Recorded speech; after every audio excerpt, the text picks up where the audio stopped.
I'm Julian, this is my mom, and this is my Aunt Cynthia, and they're my audience. And you're going to be my third audience member today.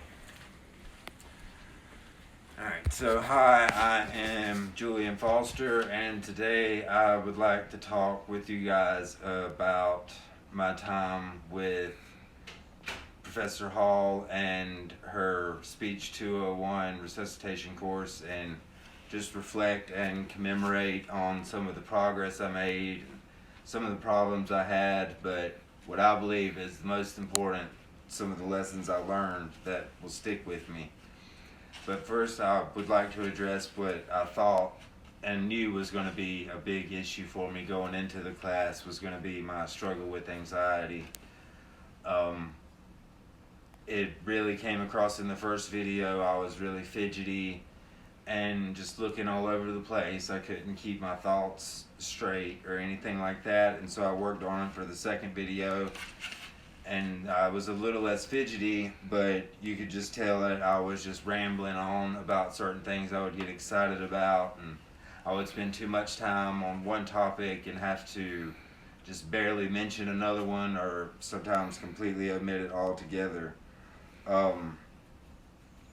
But by about the time persuasive speech came, I had gotten over most of my anxiety, or a lot of it, and when I got over my anxiety, a lot of other problems became apparent.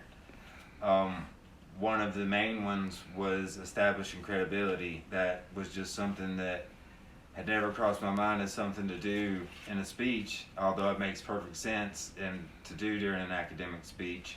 It was just something I'd always associated with writing papers, and the same with citing sources, and the same with acknowledging different viewpoints, and just how much credibility that can lend you if you just acknowledge that there are other viewpoints and why it's not yours.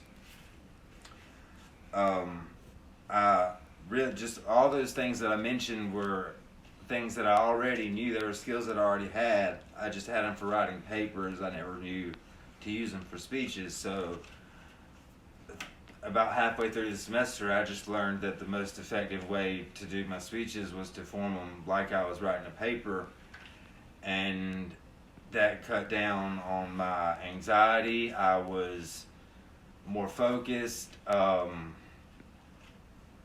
I was better at time management. I didn't ramble on. There was just all kinds of benefits that came from that, and really that is just my conclusion, that I learned that, or that's one of my biggest takeaways, that if I would just take the time to write it out like a paper and cite my sources and do all that, then I would almost always have a better speech. But I guess really my biggest takeaway from the class was, even though I might not have made the progress I wanted to make, I learned the skills that I needed to learn that will help me to keep making progress even after this class is over. And those are way more valuable than any speech I've done during this semester. And I would just like to leave you guys with one final thought, and that is that you can study and learn and look at as many speeches as you want to, but really the only way to really get better is to just practice, practice, practice. And that's it. Thank you.